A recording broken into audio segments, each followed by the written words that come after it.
વડોદરાના ખિસકોલી સર્કલ પાસે મનપાનું દબાણ હટાવ અભિયાન લારી ગલ્લા સહિત દબાણો દૂર કરાયા। વડોદરા મહાનગરપાલિકા દ્વારા શહેરમાં રોડ લાઇનમાં આવતા ગેરકાયદેસર દબાણો દૂર કરવા માટે દબાણ હટાવ અભિયાન હાથ ધરવામાં આવ્યું, જેના ભાગરૂપે વહીવટી વોર્ડ નંબર 12 વિસ્તારમાં ખિસકોલી સર્કલ 4 રસ્તા પાસે દબાણ હટાવવાની કામગીરી કરવામાં આવી હતી। મનપાની દબાણ શાખા દ્વારા રોડ લાઇનમાં આવતા લારી ગલ્લા તેમજ કાચા અને પાકા પ્રકારના ગેરકાયદેસર દબાણો દૂર કરવામાં આવ્યા હતા। કામગીરી દરમિયાન વોર્ડ નંબર 12ના અધિકારીઓ અને દબાણ શાખાની ટીમ સ્થળ ઉપર હાજર રહી હતી।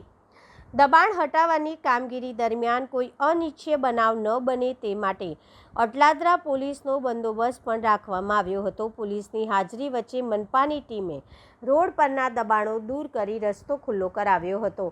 મનપાની આ કામગીરીના પગલે ખિસકોલી સર્કલ આસપાસનો માર્ગ વધુ ખુલ્લો બન્યો હતો અને વાહન ચાલકોને અવરજવરમાં રાહત મળવાની શક્યતા છે।